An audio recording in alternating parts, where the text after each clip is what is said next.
Today's gospel is a particularly challenging and also a revolutionary gospel. And I'd like to think about the gospel in three ways today. I'm going to talk about it from a historical perspective, I'm going to talk about it from a theological perspective, and then I'm going to talk about it from a spiritual perspective as to how it might speak to us today. For those who are hearing this parable of Jesus, we should understand what was actually happening at that time and the way the Jewish people felt at that time. When Jesus was preaching, about 80% of the Jewish people were involved in agricultural work. Some were involved as farmers, as shepherds. Some were sowers. We have parables about that. And then some worked on vineyards, as we have today's gospel. 80% lived in doing some sort of agricultural work. However, because of a variety of different things that had happened prior to Jesus, most Jewish people didn't own the land that they worked on. It was owned most of the time by foreign landlords. People in Rome, people in Damascus, some in Jerusalem, and some in Athens. And this caused great upheaval amongst the Jewish people because they had this idea that it was promised to them in the Old Testament that they had the promised land. Israel was their land. But they were working on this land, but then paying rent to people who were foreigners, a long way away. And they felt gypped by this.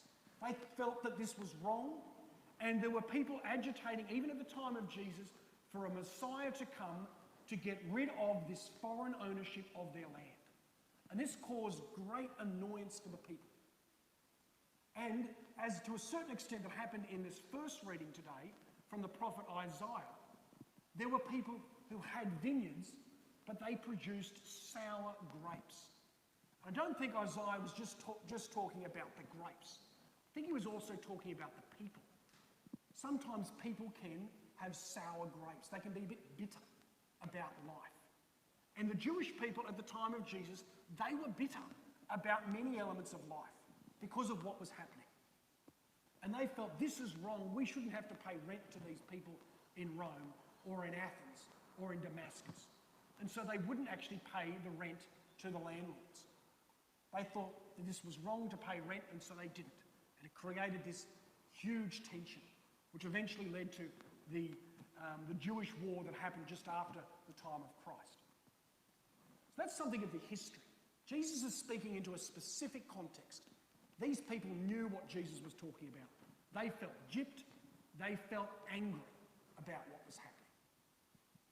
But they also knew the way that situations meant to happen. They're meant to be tenants. They're meant to be paying some rent to the landlord. So that's one element. Theologically, this is the second element. The first reading and the psalm today talks about how the vineyard is the house of Israel. The vineyard, you could say, is God's kingdom. All of creation is God's kingdom.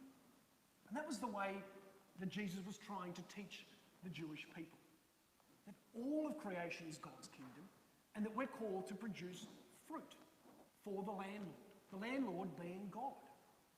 We're blessed to live in the world. But we shouldn't just take everything for ourselves. We should be producing something for God. Producing something good.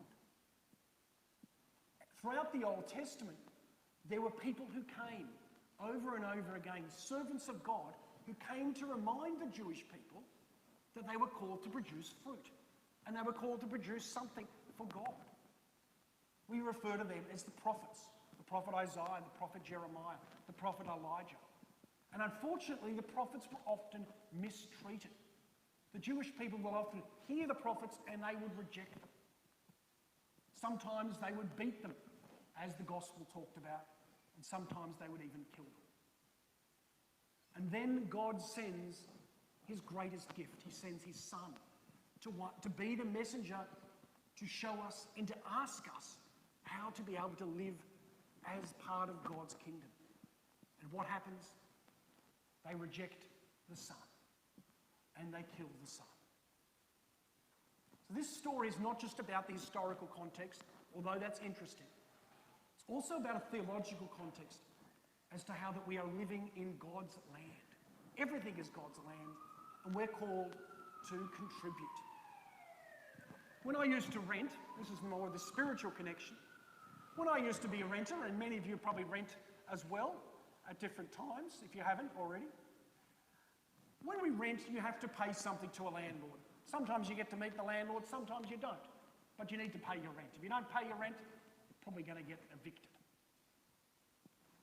Generally, I've found, for myself, but also working in contexts where people are actually paying rent, if someone is a good tenant, they're not going to be paying perhaps more than about 30% of their income in rent. If you go much beyond that, you're not going to be able to live a reasonable life. I think 30% is sort of perhaps a little bit what was happening at the time with the Jewish people as well. They were expected to pay something to that landlord. So I think the question for me, and maybe the question for each of us is, what are we meant to do to contribute towards God? We're in God's world. What do we need to do to give back?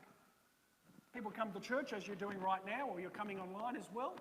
We're dedicating 45 minutes of the week to hearing about the Word of God and hopefully putting it into practice. It's 168 hours in a week. 1 hour of 168. That's not a huge percentage when you think about it. Some people don't come all that often either. There is 8,760 hours in a year. If people just came for 1 hour a week across 52 weeks of the year, that makes up about just less than 0.5% we're actually giving to God. I'd like to think we can probably up it from 0.5%, maybe to 2 or 3%. So I'm going to give you a few ideas as to what each of us might be able to do to up our contribution of the fruit back to God, maybe to 2%. So I'm going to assume we're committing to a 1 hour to be able to come to church a week. Maybe spend another hour during the week reading the scriptures, reading one of the writings of the saints, reading something maybe written by Pope Francis. He's just put out a new encyclical today about the world at peace during the time of COVID.